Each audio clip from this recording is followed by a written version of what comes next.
Welcome friends, welcome to my channel. আজকে কিন্তু কোনো রান্নার রেসিপি আমি আপনাদের সাথে শেয়ার করব না, কিন্তু রান্নায় লাগা খুব ইম্পর্ট্যান্ট একটা রেসিপি আপনাদের সাথে শেয়ার করব। সেটা হচ্ছে ধনেপাতার পুদিনা পাতার চাটনি।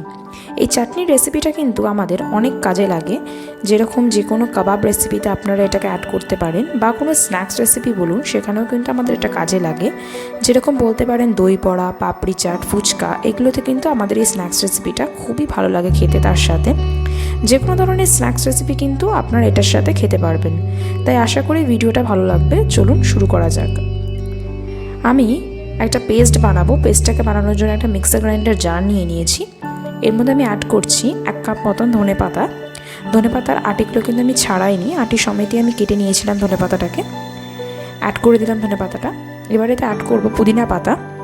আমি একটা বাটি পুদিনা পাতা অ্যাড করছি। পুদিনা পাতার কিন্তু ডাঁটিগুলো আমি ছাড়িয়ে নিয়েছি, শুধুমাত্র পাতাটাকে অ্যাড করে দিচ্ছি। অ্যাড করে দিলাম। এবারেতে অ্যাড করব একটা বড় সাইজের আদা। আদাটাকে আমি চোকলাটাকে ছাড়িয়ে আদার মাঝখান থেকে কেটে নিয়েছিলাম ছোটো ছোটো করে। আর অ্যাড করছি 4 কোয়া রসুন। রসুনটা কিন্তু বেশি দেওয়ার কোনো দরকার নেই, 4-5 কোয়া রসুন দিলেই কিন্তু যথেষ্ট। এবার অ্যাড করছি কাঁচা লঙ্কা। আমি 4টে কাঁচা লঙ্কা অ্যাড করছি। আপনাদের যেরকম ঝাল পছন্দ আপনারা কিন্তু সেই অনুযায়ী ঝালটাকে অ্যাডজাস্ট করে নিতে পারেন।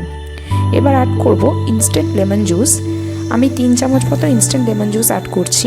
আপনারা যেরকম টক খেতে পছন্দ করেন আপনারা কিন্তু সেই মতন করে লেমন জুসটাকে অ্যাড করতে পারেন। আমার যেহেতু একটু টক পছন্দ, তাই জন্য আমি 3 চামচ অ্যাড করলাম। অ্যাড করা হয়ে গেছে লেমন জুসটা। এবার কিন্তু আমি অ্যাড করব এতে স্বাদ মতো নুন। নুনটা কিন্তু আপনাদের স্বাদ মতন অ্যাডজাস্ট করে দেবেন। আমি এখানে অ্যাড করছি 1 চামচ মতো নুন। নুনটা দিয়ে দিয়েছি। এবার দেব কালো গোলমরিচের গুঁড়ো। কালো গোলমরিচের গুঁড়োটা কিন্তু আমি 1 চামচ মতো দেবো, বেশি দেবো না, কারণ কালো গোলমরিচের গুঁড়ো বেশি দিলে ঝাল হয়ে যাবে।